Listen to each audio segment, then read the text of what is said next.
All right, this is how to put together a burrito bag for winter camping. And I actually love winter camping. I think it's super cool that you can go out, sleep under the stars, just roll out your sleeping bag right onto the snow and not only survive the night, but even stay warm and be comfortable. So get all of your stuff together. You'll need a foil blanket, just a cheap one's fine. They used to be 99 cents. Get a good ground pad. You need a good ground pad. I don't really like these flimsy ones. I like to be comfortable. So man, I double up on the fat ones. But that's an important part because you're gonna lose most of your heat through the ground. Then you'll need 2 sleeping bags. I've got 3 here.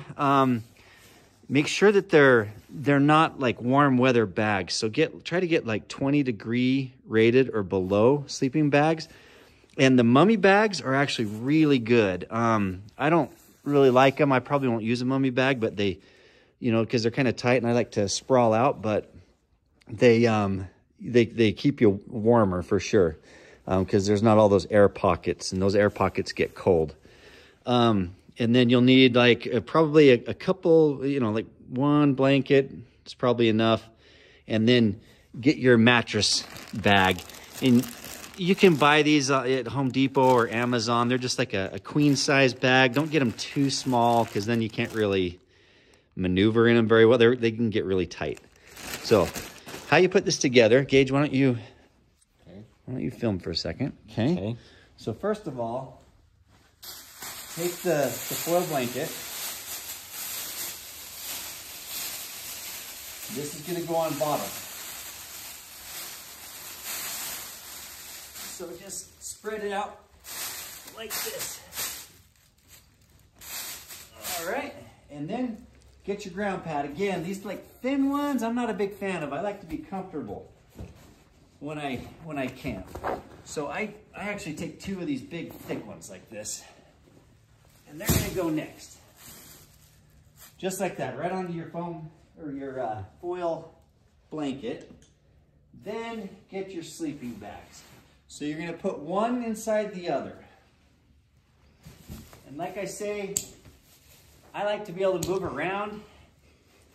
So I use these kind of wide ones, but a mummy bag is probably gonna be a little warmer. So there's number 1. Here's going to be number 2.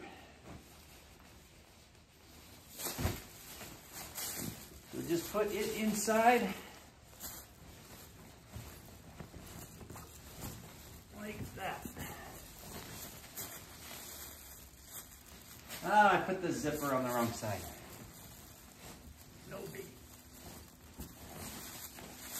Okay.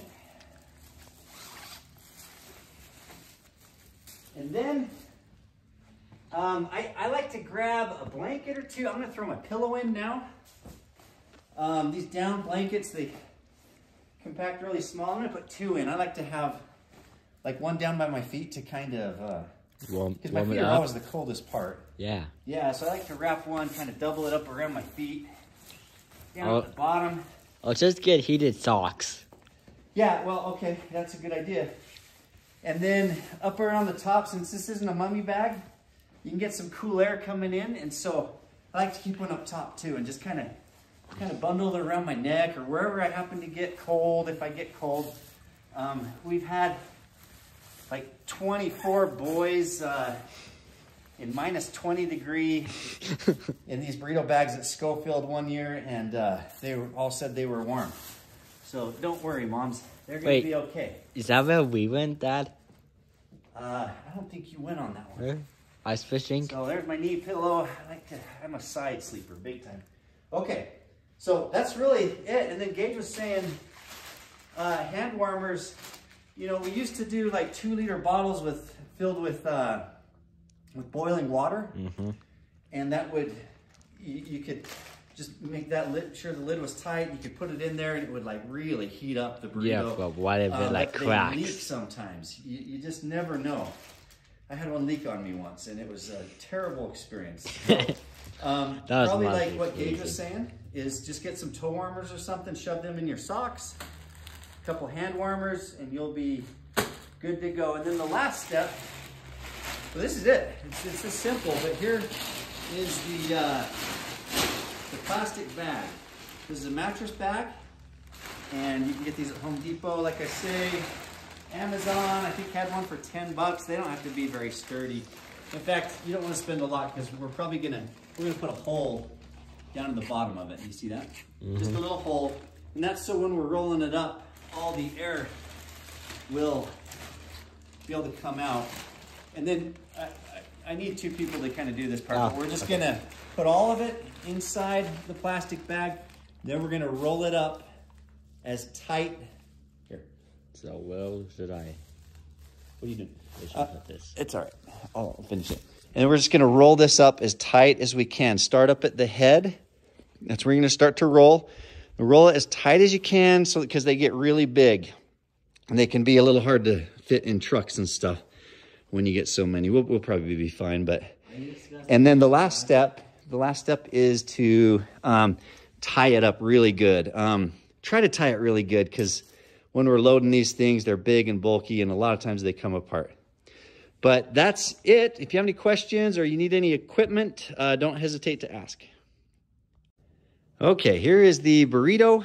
Gage helped me get the burrito inside of the mattress bag. The trickiest part is making sure that the space blanket doesn't bunch up and kind of move up on you as you're trying to put it in there. So you got to kind of hold that on each side, have someone help you, and you just kind of put it back all the way in. So there it is. That's all there is to it. Now we'll start up here at the head, and we're going to roll this thing up as tight as we can get it and strap it down really good with a couple of straps, just to hold it and keep it from coming apart, because that's really annoying when they come apart. Just kind of go everywhere. You know, you may worry a little bit, like, how are they going to breathe? What we do typically is we'll put a pair of boots standing up here. Just make sure they get plenty of air going in. You know, you can even fold it back a little bit. And then after the camp out, be sure to take everything out and dry it all out. Because just their breath is going to put little ice crystals all up here on the plastic bag. And they're going to come home. All this is going to be quite wet when it's all over with. So don't just leave it in there rolled up. Let it air out and dry out as quickly as you can. But it's going to be an awesome experience. These young men, they're going to go in as boys and come out men. And they're going to say they can do hard things. And they're going to be quite warm and comfortable. They're going to be just fine. So it's going to be awesome.